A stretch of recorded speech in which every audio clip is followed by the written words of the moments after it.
much. So maybe it's time to get out your Dow 10,000 hats again. Stocks, as you just heard, up for the day, the week, the month. The Dow is up 50% from its low in March, and John Hermann says it'll hit 10,300 by the end of this year. That's because the former Merrill Lynch senior economist sees a strong V-shaped recovery for the economy, but John has backed off his more bullish forecast for a jobs recovery this year. John, welcome to the show. Thank you, Matt. Let me ask you, yes. I remember when you said we'll be adding jobs by Halloween, and you no longer think that's the case. I think it's going to be tight. It's going to be close. I think we can start. I think before year end, we can definitely add jobs in the private sector. Public sector, we know, is going to be pulling back, scaling back jobs beginning October 1st, running all through next year. So that will be a hurdle every month dealing with the public sector cuts. But the private sector, I think, is going to be driving the show, and certainly in terms of the sentiment in the market and sentiment for consumers and businesses, seeing a step up there will really catapult things. John, we had a bunch of economic data this week, yes. And a lot of it was kind of a mixed bag. I mean, like that housing starts number, the headline number, wow, it looked good. But then you look at single-family homes, which is what we really care about, and that was down. Same thing with the weekly unemployment claims.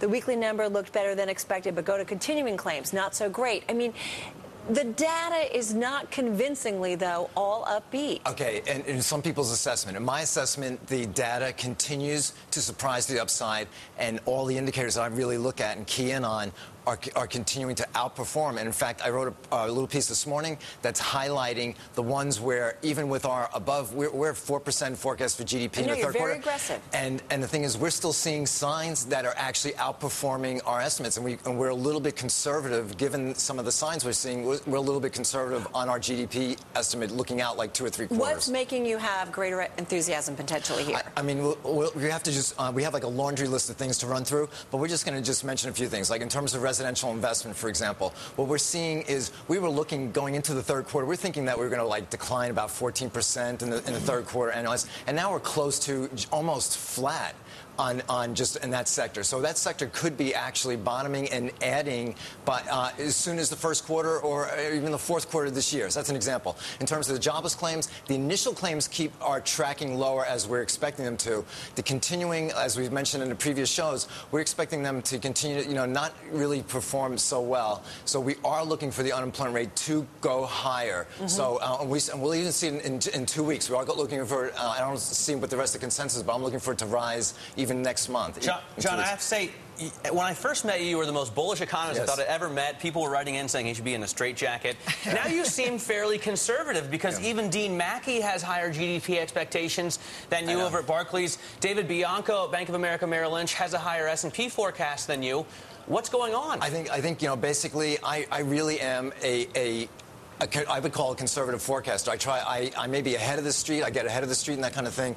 But I try to put out numbers that I know we can hit and I know we can nail. And then I just track the indicators, just track things very efficiently, and we update in real time. And we'll, So do you feel like you're pulling back or holding back here? No, I don't. I think the thing is, again, looking at a whole host of indicators, things look like we are definitely hitting this 4% mark. We see, maybe a 3% gain towards it in the fourth quarter, just a little bit of a pullback. But then we see us running to like well over 3% in the fourth quarter. The other thing I want to mention is in terms of like retail and so on, consumers really did ramp up their savings rate in the spring and early part of the summer, and now they're able to tap in on that. And the mall indicators that we're tracking in the month of September, the mall indicators are strengthening. So, we are looking for... Shouldn't we expect that? I mean, back to school and all that stuff. We should expect some kind of kick. It's also, as someone mentioned to us, it's a year after, the Lehman collapse, and people are finally saying, I feel better than I did a year ago. I'm going to go buy a car. I'm going to go replace. So we did things that are wearing out. We did do. Okay, you're right on that. We did do this the clunker thing in August, and we did do the back to school in August as well. But the thing is this: usually there is like a little bit of a soft pocket in between Labor Day and middle of October when consumers start ramping up for Halloween and then getting preparation for Halloween. And we're seeing no back off there at all. So we're saying basically, we're seeing just strength. So in other words, it's almost like there's some built up, pent up stuff that's right. As consumers get more confident, they're just starting to run with this. Hang on, we're going to come back with John Hermann, everybody. Matt and I back with John in 2. All right, back now with John Hermann, founder of Hermann Forecasting. And John, our most bearish viewer by far. Robert White writes in and says, the FHA is broke, the FDIC is broke per stories today. What do you say about that? I say basically you cannot say that the FDIC is broke when the FDIC has an unlimited borrowing line, credit line to the U.S. Treasury Department. And number one, and number two, the fact that Treasury holdings, overseas Treasury holdings, are rising quarterly. That's another, and U.S. dollar reserves are rising quarterly in this environment. I think the credit lines are well established and well funded globally.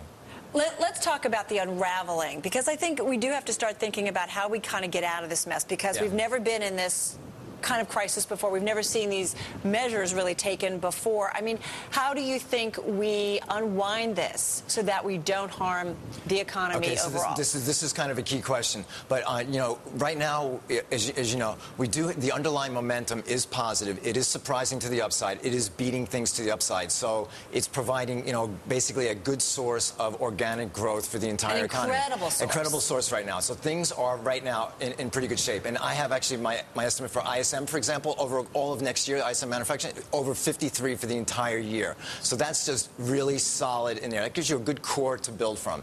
And job growth, private sector job growth, should be rising all next year as well. So those are the baseline things. Now, in terms of how you unwind this, I mean, given the cautious sentiment that we just heard from Ben Bernanke, it is likely, he said, I see us perhaps the recovery starting, and next year we're expecting kind of moderate growth. So that just tells you right away, he's showing you his playbook. He's saying, from his standpoint, the playbook is going to be this way. He's going to be very hesitant to unravel, the stimulus and the lines that are in place. And some of them you're going to need. In terms of commercial real estate, you're going to need to have some of these credit lines out there in existence so that you just shut them off prematurely and then need to suddenly restart them. So I think the thing is, he's going to be very slow to remove accommodation. But does that cause a problem down the road? I mean, you have various folks saying, you're really sowing the seeds for the next bubble here.